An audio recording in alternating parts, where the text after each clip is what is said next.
Assalamualaikum warahmatullahi wabarakatuh. Di sini saya akan mempresentasikan ringkasan studi kasus kelima, yaitu Intermodal Transit Center atau integrasi transit antar moda transportasi. Sebelum memulai presentasi ini, alangkah baiknya memperkenalkan diri terlebih dahulu. Nama saya Abizar Syahdat dari Rekayasa Nilai Kelas B. Topik yang akan dibahas pada presentasi ini adalah latar belakang, tahap informasi, tahap analisis, tahap kreativitas, tahap evaluasi, dan kesimpulan. Latar belakang.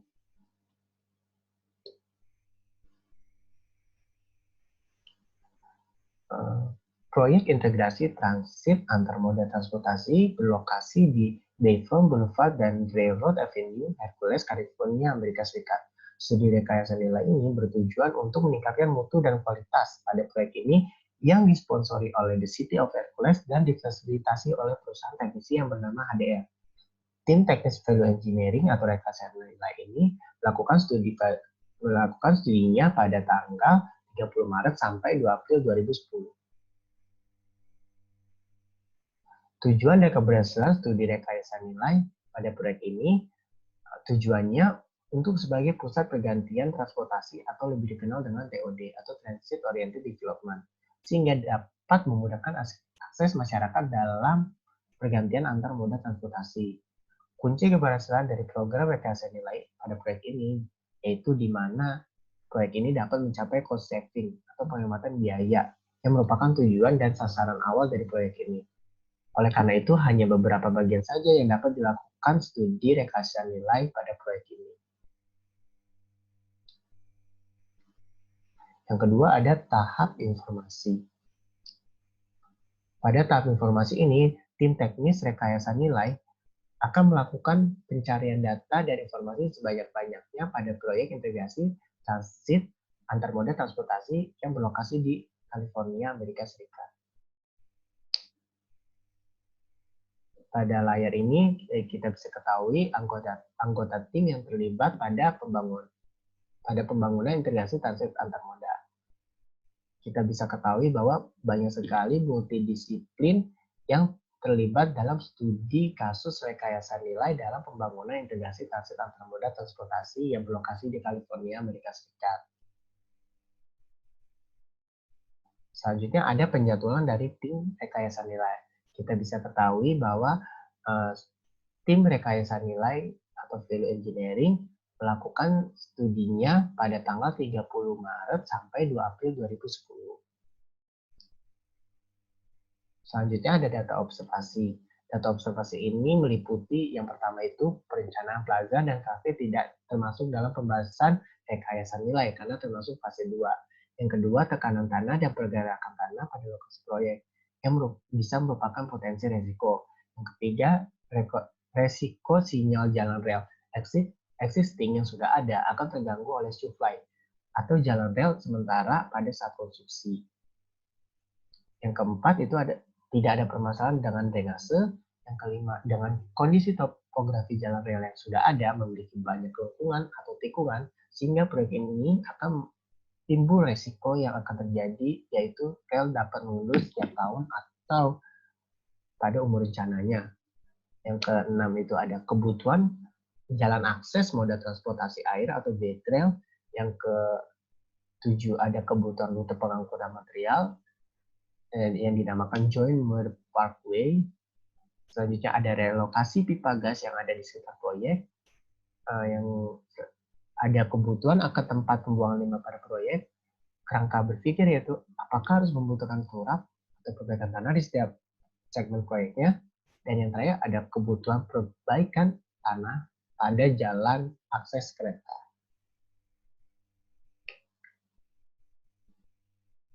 Kondisi lahan proyek.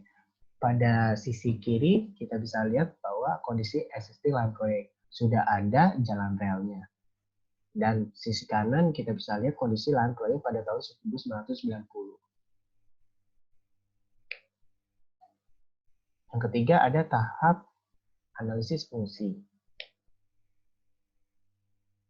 Tahap analisis fungsi ini terdiri dari 3 macam pada proyek integrasi transit antar moda transportasi. Yang pertama ada cost model, yang kedua ada function analysis, yang ketiga ada diagram FAS.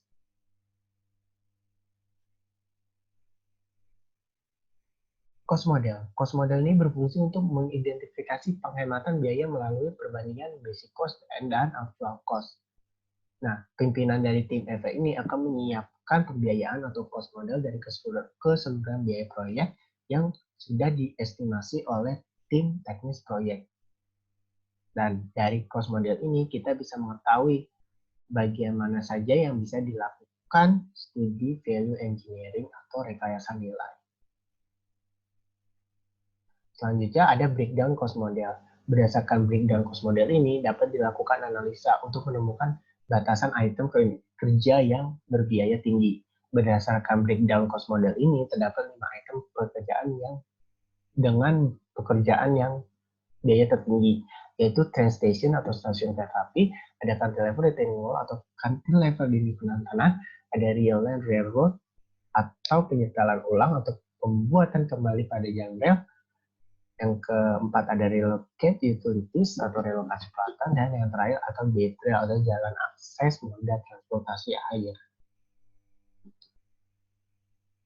Di sini kita bisa lihat dari cost work setting-nya bahwa yang paling terbesar untuk penghematan biaya dalam proyek ini yaitu fill retaining walls atau isi dari dinding penahan tanahnya itu dengan penghematan biaya 10,3 miliar atau 10 juta US dollar.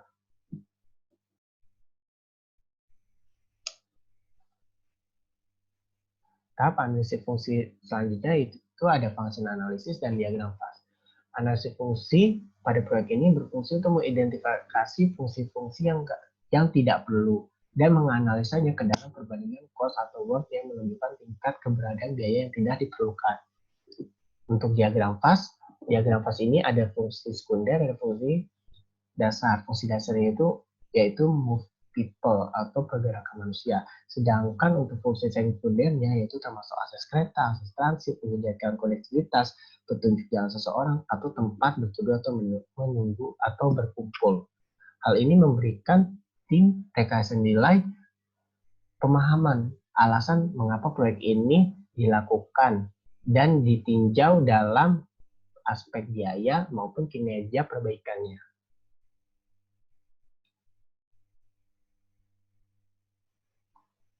Yang keempat ada tahap kreativitas. Pada tahap kreativitas ini bertujuan untuk mendapatkan dan mengembangkan rekomendasi sebaik-baiknya untuk memenuhi fungsi utama dari hal yang dikaji. Yang pertama, jenis pekerjaan railroad. Rekomendasinya ada dua, yaitu merekonstruksi kembali 2 jalur rel yang mengakomodasi ke arah stasiun. Yang kedua ada membangun jembatan baru di bawah lalu lintas yang padat sehingga tidak akan terjadi konflik. Yang kedua ada jenis pekerjaan fill wall atau bagian dalam dari dinding penahan tanah. Rekomendasinya menggunakan alternatif desain dinding penahan tanah yang sederhana dan sesimpel dalam pelaksanaan konstruksi. Nah, juga bisa digunakan segmental block wall. Yang ketiga ada jenis pekerjaan center platform alternative structure atau pekerjaan struktur. Rekomendasinya melakukan pengecoran di tempat atau cast in place dengan ketebalan 10 inci. Yang keempat ada basement atau bangunan bawah tanah. Rekomendasinya ada dua, yaitu mengurangi panjang dari dinding penahan tanah. Yang kedua ada mengurangi pile pada struktur basement tetapi tetap mempertimbangkan kekuatannya. Yang kelima ada retaining walls along the promenade atau dinding penahan tanah di sepanjang taman.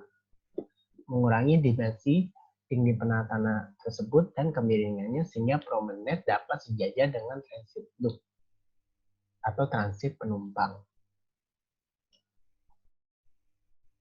Tahap kreativitas selanjutnya ada jenis pekerjaan pedestrian guardrail, pagar atau pegangan untuk pejalan kaki.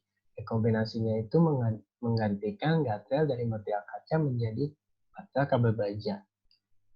Selanjutnya ada wind turbine angin. Rekomendasinya mengurangi jumlah tenaga turbin angin yang awalnya berjumlah 12 menjadi 8 tenaga turbin angin.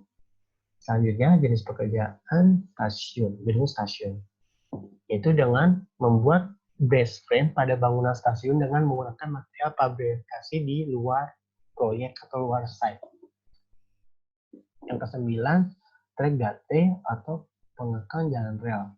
Rekomendasinya dengan menambah kapasitas keamanan yang kuat atau dengan tumpuan yang kuat. Yang ke-10 ada promenade atau taman.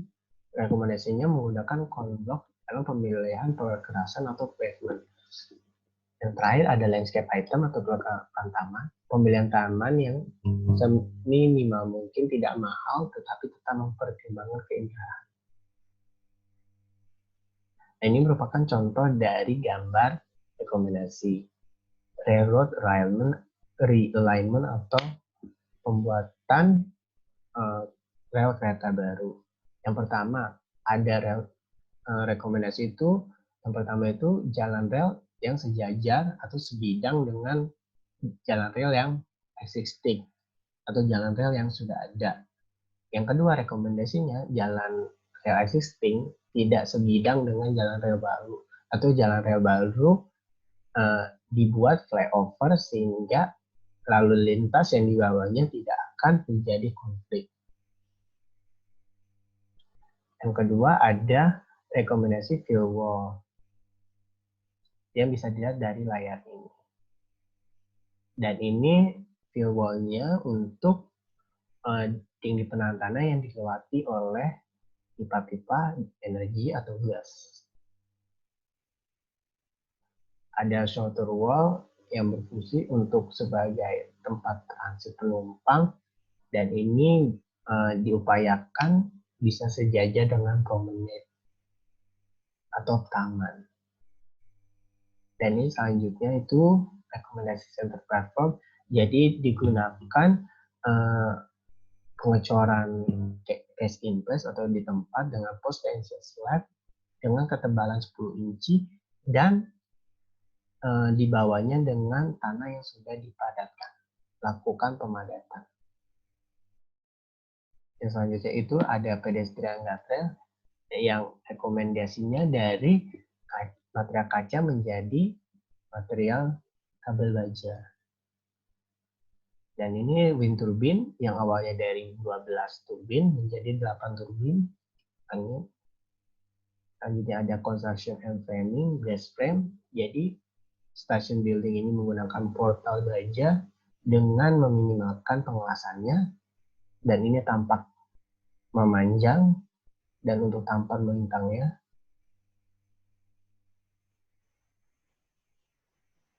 Dan ini merupakan pengekang dari jalan rel dengan tumpuan yang harus kuat. Dan ini untuk rekomendasi promenade atau taman dengan menggunakan pavement, yaitu konblok, sehingga lebih murah.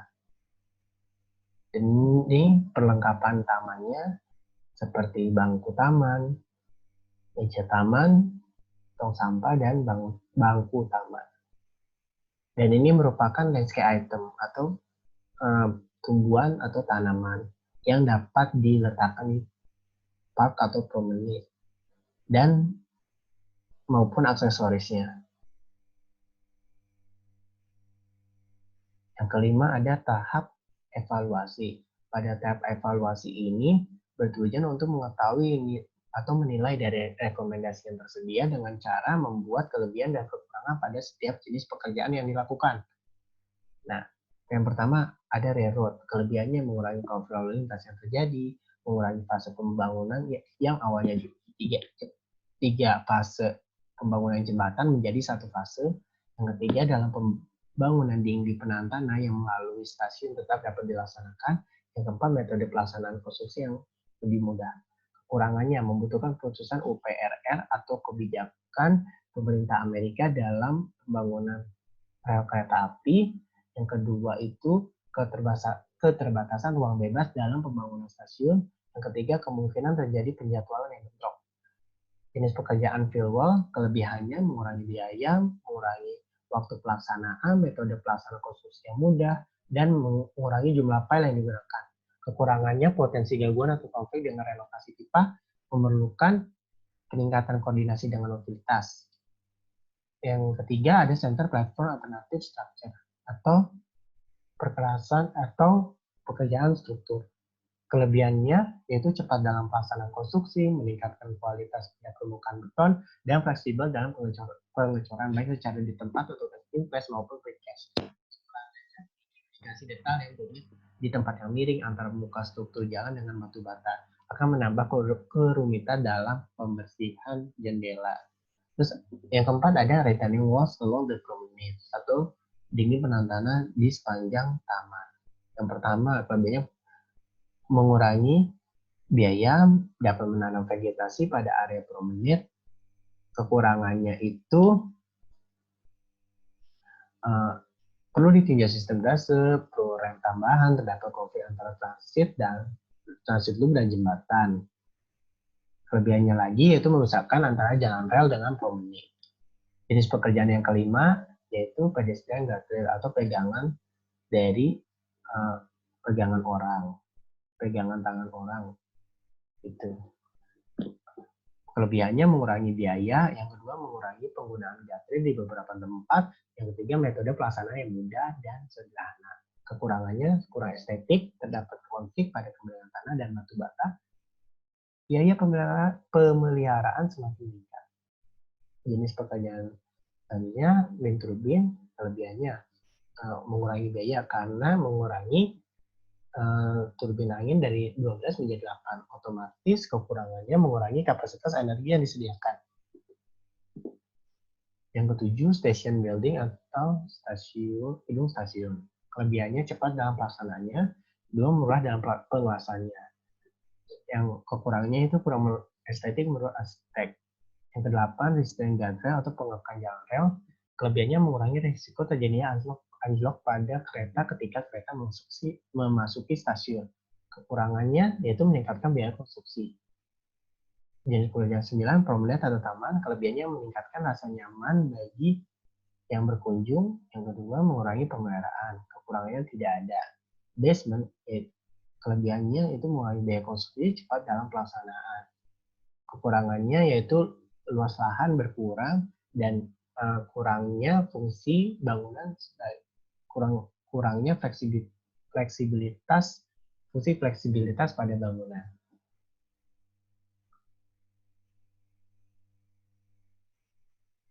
Kesimpulan, pada proyek ini bertujuan sebagai pusat pergantian transportasi atau lebih dikenal dengan transit oriented development, sehingga masyarakat dapat mudah melakukan pergantian antar moda transportasi.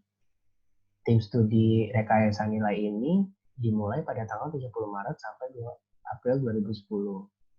Dan kunci keberhasilan dari program rekayasa nilai ini yaitu proyek ini harus mencapai cost saving atau penghematan biaya yang merupakan tujuan dari awal atau sasaran proyek ini. Sehingga dalam melakukan studi rekayasa nilai, hanya beberapa bagian saja yang bisa dilakukan studi value engineering dari keseluruhan sebuah proyek ini. Mungkin itu saja yang bisa saya sampaikan. Kurang lebihnya mohon maaf. Wassalamualaikum warahmatullahi wabarakatuh.